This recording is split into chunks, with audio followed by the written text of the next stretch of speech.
ia te perguntar, por que raciocínio lógico tem crescido tanto?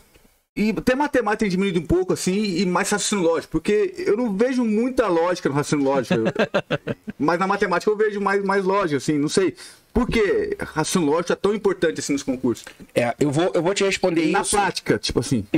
Eu vou te responder isso de uma forma que eu acredito que seja o pensamento da galera. Não tem comprovação disso, mas o que eu acredito, e eu acho até que seja uma boa linha isso. Eu acho que tem que ser uma boa linha, porque vamos pegar, por exemplo, o direito, né? O artigo 37 diz os famosos princípios, né, da Constituição, o LIMP lá e tal. E o último que foi acrescentado foi o da eficiência, né? O último lá Só que isso nunca foi regulamentado, mas isso é uma outra coisa, ou se foi, está sendo, não sei. Mas o objetivo é sempre tornar o serviço público cada vez mais eficiente. E em qualquer... Agora, na prática é outra coisa, mas... A lei é essa. O objetivo é tornar o serviço público cada vez mais eficiente. Então, qualquer pessoa que entre para qualquer órgão, ele vai trabalhar com um atendimento, ele é servidor público, ele vai servir ao público, servir à sociedade. Sim. E aí ele tem que sempre estar pensando ali a melhor tomada de decisão para prestar um melhor serviço público. E eu acredito verdadeiramente que o raciocínio lógico, ele traz para você um raciocínio no sentido de melhor tomada de decisão na sua vida. Se isso, na hora da prova, se as questões são conduzidas com essa finalidade, é outra coisa. Entendi. Entendeu? Aí é uma outra coisa. A gente pode questionar isso, e é questionável sim. Felipe, mas essa questão de trocar o E pelo O, será que isso traz? Mas o papel das exatas, o pessoal acha que exatas tem um propósito de ser fórmulas, ser conta, e não é, tá? A matemática, a exatas de um modo geral, ela tem um propósito de tornar o cidadão cada vez mais crítico, o cidadão cada vez mais pensante, tá? Só que a matemática ela é conduzida totalmente diferente nas escolas. Por exemplo, uma equação de segundo grau, tem a forma de Bhaskara lá, uma receita de bolo aquilo ali, cara. Sim. Então você pega ali, joga ali e você faz as contas.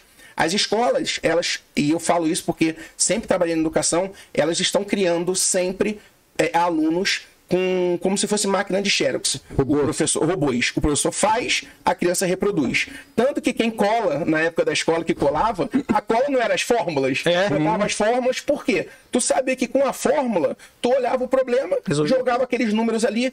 Isso não é matemática. Isso não é matemática. Isso é fazer conta, que qualquer calculadora faz. A diferença das exatas é tornar a pessoa pensante. Cara, eu tenho um problema, tá? Que é a matemática. Por exemplo, na hora que a gente está montando esse podcast aqui, vários problemas aqui aconteceram. Cara, como é que a gente vai colocar o microfone? Vai ficar mais para lá, vai ficar mais para cá? Então, na hora que eu vou montar a minha mesa aqui, como é que vai ser? Vai ser redonda? Vai ser retangular? A matemática está em tudo. Então, a gente trazer esse pensamento crítico, vai ser mais afastado, vai ser mais noções de geometria. Então, tudo isso é a matemática. A matemática está em qualquer lugar. Que animal. Entendeu? Então, o objetivo nosso é fazer a pessoa, dentro da exatas, tornar a pessoa cada vez mais pensante para que ela possa trazer uma solução para a sociedade. Então, na hora que a gente vai montar aqui um prédio, por exemplo, a altura, cara, a altura, será que 2 metros tá bom? Não, não tá, porque se eu botar um ventilador, uma pessoa de 2 metros já era, né? Então tem que ser 3, tem que ser 4. Então você está pensando e está buscando soluções. Esse é o papel das exatas na sociedade. Aí vem para concurso público. Dentro de concurso público, a matemática tradicional, aquela matemática de calcule o valor de X, né? Calcule a expressão. Isso tem caído, né? Então, isso aí caía muito antigamente. Agora tem. Caía muito. Está em desuso, graças a Deus. Porque isso aí produz muito pouco a essência do raciocínio. É apenas um mecanismo de regras. É só para derrubar Primeiro se faz a multiplicação, depois se faz multiplicação e divisão, depois... Então, um conjunto de regras que a matemática estabeleceu, e aí fica aquela coisa chata, maçante. O raciocínio lógico, ele tem mais ferramentas para se trabalhar o raciocínio da pessoa. E eu acho que isso é o que os concursos estão cobrando. E por isso a matemática tem ficado um pouco mais de lado, o raciocínio lógico tem ganhado espaço, com essa finalidade de fazer com que o candidato, cada vez mais, ele busque raciocinar, ele busque interpretar problemas, para que quando ele vire servidor público, ele possa trazer, dentro desse conjunto de raciocínio, dentro desse conjunto de ideias que ele foi criando ao longo da experiência dele, dele, ele possa trazer o melhor atendimento, atendendo ao princípio da eficiência. Mesmo que ele não tenha a resolução do problema, mas ele pensa em solucionar problemas. Exatamente. Caramba. Ele tá uma pessoa melhor ali, porque ele Exatamente. pensa... Olha que louco. Cara, mas me destravou, porque eu tinha uma crença de achar que... Eu tinha esses professores que era só copia e cola, até quando eu vou ensinar a diferença de estudo ativo e passivo, eu sempre uso o exemplo de estudo passivo à escola, que nós somos meros reprodutores lá. O professor copia da apostila pra lousa, da lousa a gente copiar pro caderno, e a gente aprende a copiar e ao mesmo tempo há uma contradição de não poder colar na prova, porque você tá o tempo inteiro colando e não pensa, né? É a primeira vez que eu começo a pensar no raciocínio lógico e até na matemática como algo pra até nos estimular a raciocinar, porque até então na minha cabeça era só continha. Pra vida mesmo. Pra vida, exatamente.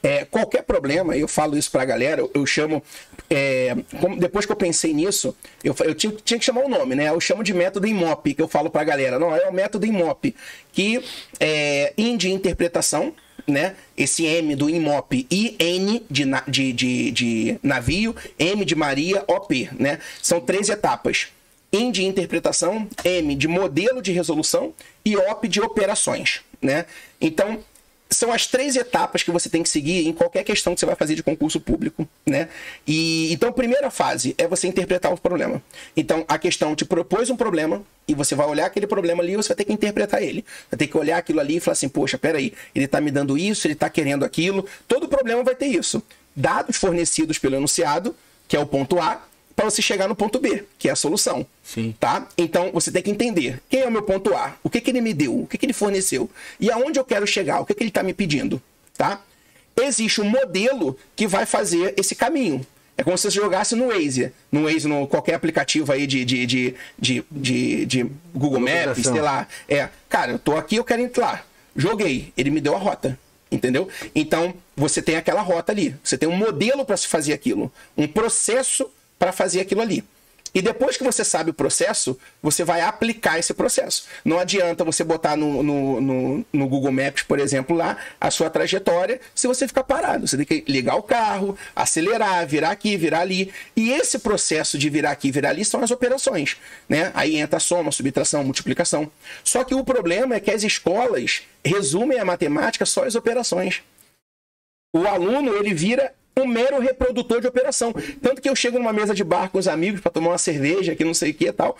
Aí deu lá, 3 amigos, a conta deu 472,50. Felipe, dá quanto para cada um? Sei lá.